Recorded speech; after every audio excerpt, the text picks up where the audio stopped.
Hello दोस्तों, मेरा नाम है देव। आज हम स्टार्ट कर रहे हैं principle of inheritance and variation का लेक्चर नंबर 2। पहले लेक्चर में हम मेंडल के बारे में जान चुके हैं। ठीक है, अब आगे हम स्टार्ट करते हैं। अगर आपको मेंडलिज्म के बारे में और पढ़ना हो तो आप इससे पिछली वीडियो जाके देख सकते हैं। तो चलिए शुरू करते हैं। देखो, सबसे पहले है मोनोहाइब्रिड क्रॉस। तो मोनोहाइब्रिड, मोनो मतलब सिंगल, केवल एक करेक्टर को कंसिडर करते हुए क्रॉस कराया जाए तो उस क्रॉस को बोला जाएगा monohybrid cross. When we consider the inheritance of one character at a time in a cross is called monohybrid cross। अब यहाँ पे मेंडल ने केवल सेलेक्ट किया हाइट। ठीक है, तो ये कौन सा कैरेक्टर था? हाइट था। अब उसके दो ट्रेट थे, एक टॉल और एक ड्वार्फ। देखो, टॉल जो प्योर होगा उसका जो एलील होगा वो क्या होगा? Capital T, capital T. और जो ड्वार्फ होगा प्योर, तो वो क्या होगा? Small T, small T. ठीक है, क्रॉस कराएगा इसका तो क्या मिला? F1 जनरेशन में ऑल टॉल। अब ये मिला इम्प्योर। इम्प्योर मतलब कि कैपिटल टी और स्मॉल टी। ठीक है, कैपिटल टी और स्मॉल टी। जब F1 जनरेशन में ऑल टॉल इम्प्योर मिला, यानी कि कैपिटल टी स्मॉल टी, तो इसका सेल्फ पोलिनेशन कराया गया, मतलब कि सेल्फिंग कराई गई। अब सेल्फिंग क्या होता है? सेल्फिंग मतलब कि जो गैमीट है उसी गैमीट का अगेन क्रॉस करा दें, यानी कि capital T small T cross capital T small T. तो जो आगे वाली जनरेशन मिलेगी उसको बोला जाएगा F2 जनरेशन। अब F2 जनरेशन जो मिली उसमें टॉल और ड्वार्फ का जो रेशियो मिला, वो रेशियो मिला, टॉल मिले 3 और ड्वार्फ मिला रेशियो 1 में। ठीक है, 3:1, 3:1। और इस रेशियो को बोला जाएगा मेंडेलियन मोनोहाइब्रिड रेशियो। अब देखो, जो 3 टॉल मिले वो किस अ, उनका जो जीनोटाइप था वो क्या था? तो देखो, एक टॉल प्योर मिलेगा, एक टॉल प्योर मतलब कि कैपिटल टी, कैपिटल टी। ठीक है, दो टॉल मिले वो इम्प्योर मिले, इम्प्योर इन द सेंस एक कैपिटल टी स्मॉल टी। ठीक है, और एक जो डॉर्फ मिला, डॉर्फ जो मिला वो क्या मिला? प्योर मिला, प्योर इन द सेंस कि स्मॉल टी, स्मॉल टी। ठीक है, जब इनकी सेल्फिंग कराएगी प्योर टॉल की, तो सारे जो F3 जनरेशन में मिलेंगे वो केवल टॉल ही मिले। और जब इम्प्योर टॉल की सेल्फिंग कराई गई तो 3:1 में टॉल और ड्वार्फ मिले, 3:1 में। ठीक है, और जब ड्वार्फ प्योर स्टेट में था, जब उसकी सेल्फिंग कराई गई तो सारे के सारे ड्वार्फ मिले। ठीक है, तो अब देखो, इन सब को समझाने के लिए, इन क्रॉस को समझाने के लिए एक, और उनका नाम था Reginald C Punnett. Reginald C Punnett या पुनेट, जो भी तुम बोलो। ठीक है, और उन्होंने एक मेथड दिया, checker board method. Checker board method, ये नीट 2019 में क्वेश्चन पूछा गया था। Checker board method is given by, तो उनका ब्रिटिश साइंटिस्ट थे वो, और इनका नाम क्या था? Reginald C Punnett. ठीक है, अब इन्होंने क्रॉस यहाँ पे करके बताया। ठीक है, अब यहाँ पे क्रॉस करके बताया तो उसके बाद देखो, जो फिनोटिपिक रेशियो निकला वो क्या निकला? 3:1 में। और जीनोटिपिक रेशियो जो निकला वो 1:2:1 में। ठीक है, अब देखो इसको समझते हैं। तो देखो, सबसे पहले एक टॉल लिया और एक ड्वार्फ लिया। ठीक है, अब टॉल की दो गैमेट हुए, सेग्रीगेट हुए, तो एक कैपिटल टी, एक कैपिटल टी यहाँ पे आया। ठीक है, और वैसे ही ड्वार्फ के सेग्रीगेट होंगे तो एक स्मॉल टी, एक स्मॉल टी यहाँ पे। ठीक है, और यहाँ पे टॉल के एक कैपिटल टी, एक कैपिटल टी। अब जब इनका क्रॉस होगा, इस कैपिटल टी का और इस स्मॉल टी का, तो क्या बनेगा? Capital T small T. ठीक है, ये क्या होगा? टॉल होगा, क्योंकि यहाँ पे कैपिटल टी प्रेजेंट है, कैपिटल टी यहाँ पे डोमिनेंस शो कर रही है। ठीक है, अब अगेन देखो, यहाँ पे कैपिटल टी और यहाँ पे स्मॉल टी, तो इसका क्रॉस क्या होगा? Capital T small T. ठीक है, कैपिटल टी और स्मॉल टी, तो यहाँ पे भी टॉल होगा। ये क्यों टॉल होगा? क्योंकि यहाँ पे कैपिटल टी प्रेजेंट है। ठीक है, अब यहाँ पे देखते हैं, देखो कैपिटल टी ये प्रेजेंट है यहाँ पे, और यहाँ पे क्या प्रेजेंट है? Small T. तो कैपिटल टी और स्मॉल टी, इसका क्रॉस क्या आया? Capital T small T. अब ये भी टॉल ही होगा, क्योंकि यहाँ पे कैपिटल टी प्रेजेंट है। और again capital T small T, तो यहाँ पे भी कैपिटल टी और स्मॉल टी, तो यहाँ पे ये कैसे रहे? ये सारे के सारे टॉल है, सारे के सारे टॉल है, क्योंकि इन सब में कैपिटल टी और स्मॉल टी प्रेजेंट है। मगर ये इम्प्योर स्टेट में है, ये इम्प्योर स्टेट में है। जब इसी कैपिटल टी स्मॉल टी की अगेन सेल्फिंग कराई गई, तो यहां से फिर से अगेन दो गैमेट मिलेंगे, एक कैपिटल टी, एक स्मॉल टी, एक कैपिटल टी, एक स्मॉल टी। अब देखो, अब जब इन दोनों की क्रॉसिंग कराई गई तो यहाँ पे क्या मिला? Capital T, capital T. ठीक है, अब देखो स्मॉल टी और कैपिटल टी, जब इन दोनों की क्रॉसिंग कराई गई तो यहाँ पे क्या मिला? कैपिटल टी और स्मॉल टी। ठीक है, वैसे ही अब यहाँ पे देखो, ये एक कैपिटल टी है और ये एक स्मॉल टी है। जब इन दोनों की क्रॉसिंग कराएंगे तो क्या मिलेगा? कैपिटल टी और स्मॉल टी, है ना?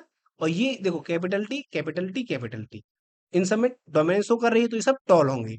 अब यहाँ पे देखो, स्मॉल टी और ये स्मॉल टी, स्मॉल टी और स्मॉल टी, ये वाली स्मॉल टी और ये वाली स्मॉल टी, जब इन दोनों क्रॉस होगा तो यहाँ पे क्या मिलेगा? स्मॉल टी मिला।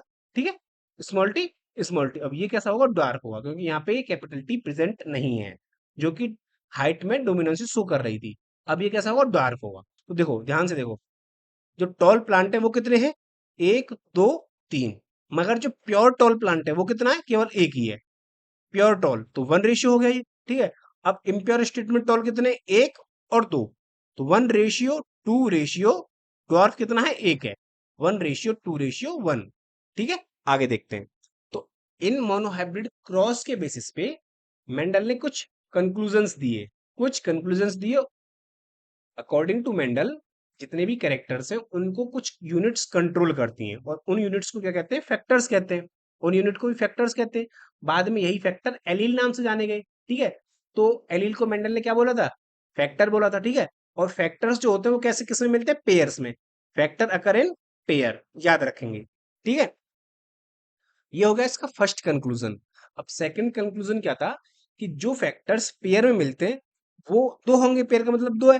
ठीक है, तो देखो, अब उसमें when two different unit factor are present, जब दो अलग अलग डिफरेंट यूनिट फैक्टर प्रेजेंट होंगे किसी एक इंडिविजुअल में, तो जो केवल एक यूनिट फैक्टर होगा वो अपने आप को एक्सप्रेस करेगा, और जो खुद को एक्सप्रेस करेगा उस फैक्टर को बोला जाएगा डोमिनेंट फैक्टर। क्या बोला जाएगा? डोमिनेंट फैक्टर बोला जाएगा। ठीक है, डोमिनेंट फैक्टर उसको बोला जाएगा क्योंकि वो खुद को एक्सप्रेस कर रहा है। ठीक है, वैसे ही दूसरा फैक्टर जो कि खुद को एक्सप्रेस नहीं कर पा रहा है या फिर फेल टू एक्सप्रेस, वो अपने आप को एक्सप्रेस करने में फेल हो गया, उसको क्या बोला जाएगा? रेसेसिव फैक्टर उसको बोला जाएगा। ठीक है, अब in presence of dominant factor, recessive factor can not express and it is known as conclusion of dominance, और इसी को कंक्लूजन ऑफ डोमिनेंस बोला गया। ठीक है, इन प्रेजेंस ऑफ डोमिनेंट फैक्टर, जो रेसेसिव फैक्टर था वो अपना एक्सप्रेशन प्रोवाइड नहीं करा सका, तो उसको बोला जाएगा लॉ ऑफ डोमिनेंस। ठीक है, अब लॉ ऑफ डोमिनेंस क्या होता है? Conclusion first plus conclusion second को मिला के लॉ ऑफ डोमिनेंस बोला जाता है। ठीक है, अब देखो, इसके भी दो एक्सेप्शन है। इसके भी दो एक्सेप्शन है। क्या है? एक है इनकम्प्लीट डोमिनेंस और दूसरा है कोडोमिनेंस। इनकम्प्लीट डोमिनेंस और कोडोमिनेंस लॉ ऑफ डोमिनेंस के एक्सेप्शन है। ठीक है, इन्हें हम आगे पढ़ेंगे अभी। इनकम्प्लीट डोमिनेंस और कोडोमिनेंस को अभी हम आगे पढ़ेंगे। ठीक है, अब थर्ड कंक्लूजन क्या दिया मेंडल ने? तीसरा कंक्लूजन दिया कि जो एलील है do not show any blending and both the characters are recovered as such as in F2 generation। ठीक है, इसका मतलब समझो। इसका मतलब ये है कि, इसका मतलब हम F1 में यहाँ पे देखते हैं। देखो, यहाँ पे क्या था? एलील है ना, एक टॉल है, एक ड्वार्फ है। ठीक है, अब F1 जनरेशन में क्या मिला हमें? केवल टॉल मिला। F1 में टॉल मिला, मगर ड्वार्फ भी उसमें प्रेजेंट है। ड्वार्फ भी उसमें प्रेजेंट है अभी वो। ठीक है, मगर खुद को एक्सप्रेस नहीं कर सका है। क्यों? क्योंकि यहाँ पे कैपिटल टी है, वो अपनी डोमिनेंस शो कर रही है। वो अपनी डोमिनेंस शो कर रही है। ठीक है, अब जब इसकी सेल्फिंग कराई गई तो यहाँ पे टॉल के साथ साथ ड्वार्फ मिला। तो देखो, टॉल भी था यहाँ पे और ड्वार्फ भी था। ठीक है, मगर जब F1 में क्या मिला? केवल सारा टॉल मिले। ठीक है, जब F1 को सेल्फिंग कराई गई तो यहाँ पे टॉल भी मिला और ड्वार्फ भी मिला। तो जो कैरेक्टर थे उनकी ब्लेंडिंग नहीं हुई, और जो F2 जनरेशन में अगेन वो सारे कैरेक्टर्स रिकवर हो गए, वो बोला। ठीक है, यहाँ पे मेंडल ने क्या बोला? अब लॉ, इसी को नाम दिया लॉ ऑफ सेग्रीगेशन। मतलब कि जो कैरेक्टर थे वो अपने आप को सेग्रीगेट करते हैं। ठीक है, वो ब्लेंड नहीं होते, मिक्स नहीं होते। During gamete formation the unit factor of a pair segregate randomly and transfer inside different gamete। each gamete receive only one factor of a pair। Her gamete जो होता है केवल एक एक फैक्टर ही उसको मिलता है एक पेयर में से। अब एक एलील में एक पेयर होते हैं, एक फैक्टर पेयर होता है। ठीक है, यहाँ पे कैपिटल टी स्मॉल टी है। जब गैमेटोजेनेसिस होगा, जब मियोटिक डिवीजन होगा, तो एक गैमीट के पास कैपिटल टी आया और दूसरे गैमीट के पास स्मॉल टी आया। ठीक है, तो केवल एक फैक्टर ही मिलता है, एक पेयर में से केवल एक फैक्टर ही मिलेगा। ठीक है, इसको बोला जाएगा लॉ ऑफ सेग्रीगेशन। अच्छा, ध्यान रखेंगे, इस लॉ का कोई भी एक्सेप्शन नहीं है। इसका कोई भी एक्सेप्शन नहीं है, लॉ ऑफ सेग्रीगेशन का कोई भी एक्सेप्शन नहीं है। ठीक है, आगे यहाँ बताया गया है फोर्कलाइन मेथड से गैमीट की फॉर्मेशन कैसे होती है, हम वो देखते हैं। तो देखो कि कंपोजिशन ऑफ फैक्टर्स, फैक्टर्स कैसे कैसे बढ़ते हैं या फिर डिवाइड होते हैं, ठीक है। तो देखो यहाँ पे क्या है, capital A, capital B, small B, चार टाइप की गैमीट है, ठीक है। चार टाइप की गैमीट है। अब जब कैपिटल ए और कैपिटल बी, जब इन दोनों का क्रॉस होगा तो क्या मिलेगा, कैपिटल ए बी, ठीक है। अब capital A again small B, जब इन दोनों का क्रॉस होगा तो क्या मिलेगा, स्मॉल बी कैपिटल ए, या फिर कैपिटल ए स्मॉल बी, ठीक है। अब वैसे ही स्मॉल ए और कैपिटल बी, जब इन दोनों क्रॉस कराएगा तो क्या मिला, स्मॉल ए और कैपिटल बी, ठीक है। वैसे ही स्मॉल ए और स्मॉल बी, इन दोनों का जब क्रॉस कराएगा तो मिला स्मॉल ए और स्मॉल बी, ठीक है। अब इनका पोर्शन देखो, इनका पोर्शन देखो तो कितना है, 25% है, क्योंकि ये चार है, चार में से एक हिस्सा इसका आया, तो ये कितना आया, 1/4 आया, यानी कि 25%। ऐसे ही सब 1/4 है, यानी कि सब 25% है, ठीक है। अब यहाँ पे कुछ ट्रिक्स बताई गई हैं कि हम टाइप ऑफ गैमीट कैसे निकालते हैं, टाइप ऑफ यूनिटाइप कैसे निकालते हैं, या फिर नंबर ऑफ जाइगोट कितने प्रोड्यूस होंगे हम वो कैसे देखते हैं। तो देखो जब टाइप ऑफ गैमीट देखते हैं तो उसके लिए क्या है फॉर्मूला, 2 की पावर n।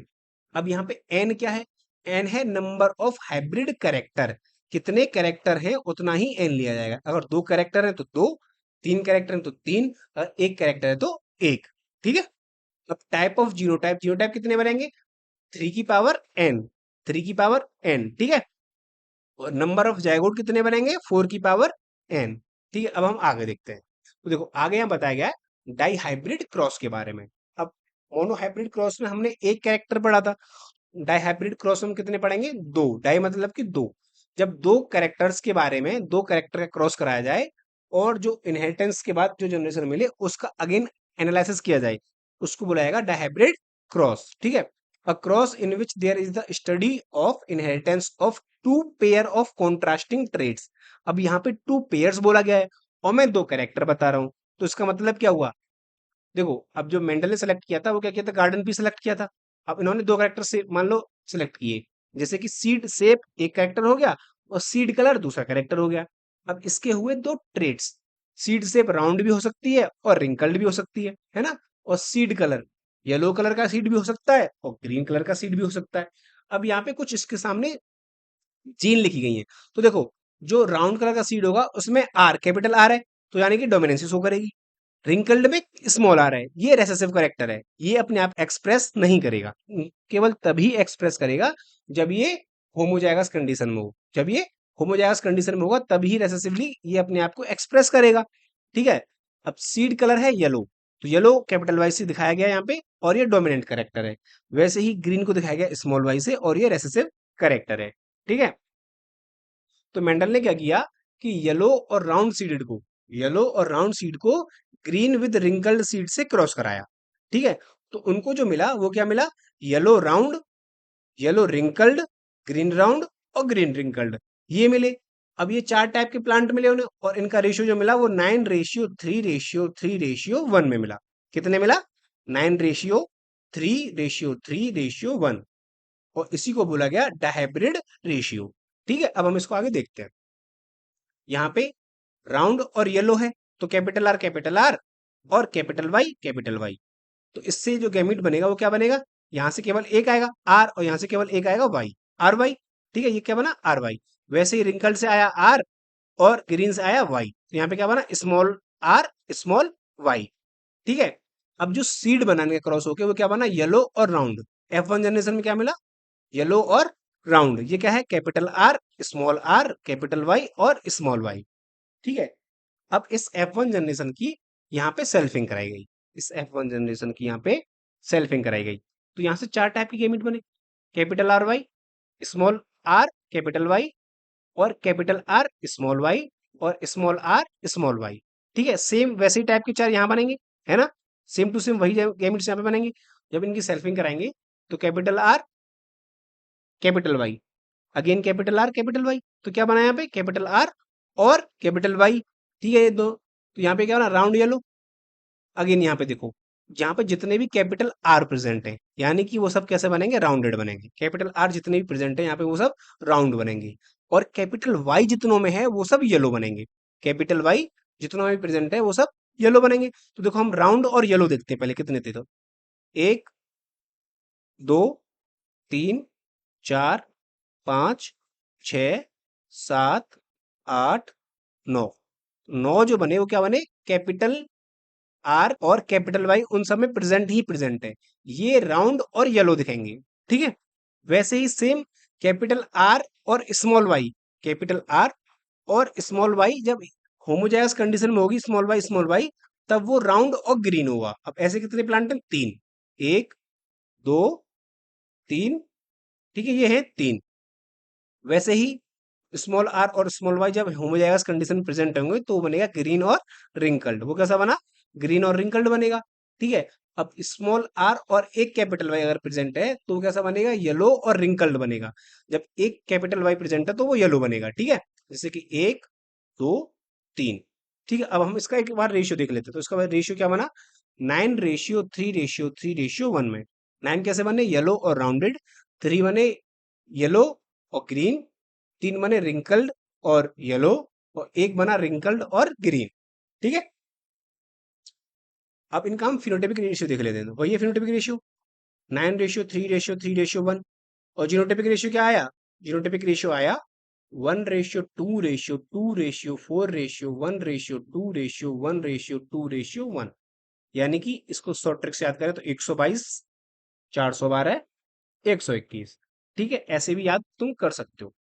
अब आगे है law of independent assortment. Law of independent assortment, तो ये लॉ क्या कहता है कि जब दो पेयर ऑफ ट्रेट, जब दो डिफरेंट कैरेक्टर कंबाइन होंगे किसी हाइब्रिड में, तो एक कैरेक्टर जो है दूसरे कैरेक्टर से इंडिपेंडेंटली सेग्रीगेट हो जाएगा। एक पेयर जो है दूसरे पेयर से इंडिपेंडेंटली सेग्रीगेट या फिर सेपरेट हो जाएगा। ठीक है, when two pair of traits are combined in hybrid, segregation of one pair of character is independent, independent याद रखेंगे आप, independent of other pair of character. ठीक है, वो दूसरे से इंडिपेंडेंट है, वो दूसरे कैरेक्टर से इंडिपेंडेंट है। ठीक है, अब आगे देखते हैं। और इसी को बोला गया कंक्लूजन ऑफ इंडिपेंडेंट असॉर्टमेंट। इसी को क्या बोला गया, कंक्लूजन ऑफ इंडिपेंडेंट असॉर्टमेंट इसको बोला गया। अब कंक्लूजन ऑफ इंडिपेंडेंट असॉर्टमेंट का एक्सेप्शन क्या है, लिंकेज। याद रखेंगे इसका एक्सेप्शन क्या है, लिंकेज।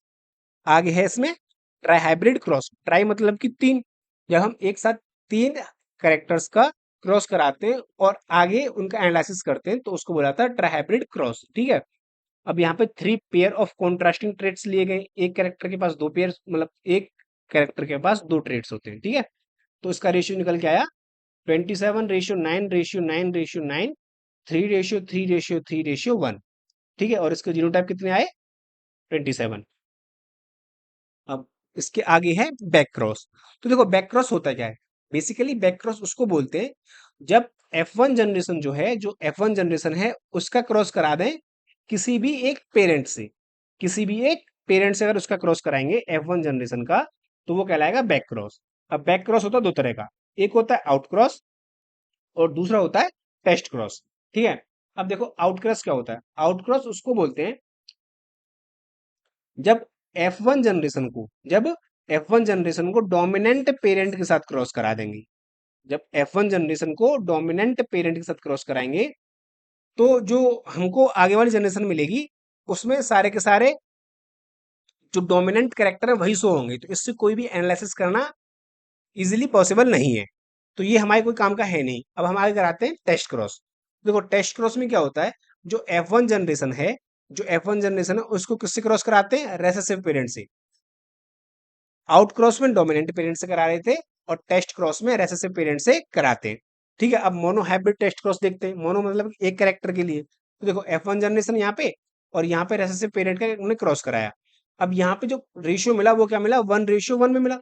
ठीक है, 1:1 में मिला। यहाँ पे capital T small T, capital T small T, और यहाँ पे स्मॉल टी, तो यहाँ से केवल टी ही आएगा। ठीक है, और यहाँ से एक कैपिटल टी भी आएगा और एक स्मॉल टी भी आएगा। ठीक है, तो देखो कैपिटल टी आया, स्मॉल टी आया यहाँ से, और यहाँ से केवल टी आया।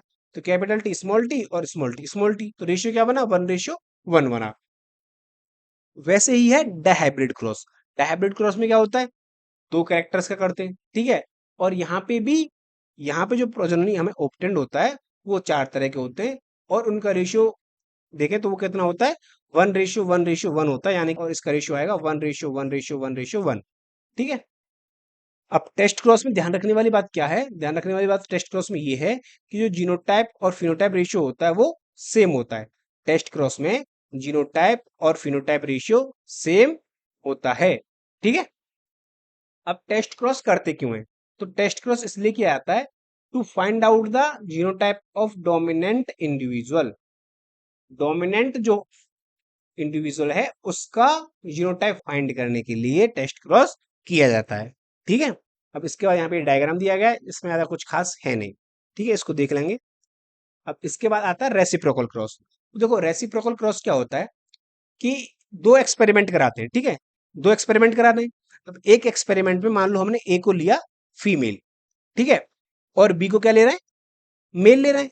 अब अगेन जब दूसरा एक्सपेरिमेंट कराएंगे तो ए को क्या लेंगे हम, मेल लेंगे, ठीक है, और बी को क्या लेंगे, फीमेल। तो इनके एक्सपेरिमेंट करने के बाद जो हमें जनरेशन मिलेगी, जो आगे वाली जनरेशन मिलेगी, उसके कैरेक्टर्स के अकॉर्डिंग ही इनहेरिटेंस का पैटर्न देखा जाता है, ठीक है। अब यहाँ पे हमें दिखाया गया है कि मान लो कैपिटल टी ये फीमेल है यहाँ पे, और यहाँ पे कैपिटल टी मेल है, ठीक है। यहाँ पे स्मॉल टी मेल है, और दूसरे एक्सपेरिमेंट में स्मॉल टी फीमेल है, ठीक है। अब देखो characters which are controlled by karyogene present on autosomes are not affected by reciprocal gene. जो कैरेक्टर्स को कैरियोजिन कंट्रोल करती हैं और वो ऑटोजोम्स पर प्रेजेंट रहते हैं, तो उनको रेसिप्रोकल क्रॉस से कोई भी इफेक्ट नहीं पड़ता है। मगर इफेक्ट कहाँ पड़ता है, साइटोप्लाज्मिक इनहेरिटेंस पे और सेक्स लिंकेज पे। सेक्स लिंकेज और साइटोप्लाज्मिक इनहेरिटेंस का रिजल्ट इससे चेंज हो सकता है, ठीक है। चलिए, थैंक यू, और इससे आगे हम अगली क्लास में देखेंगे।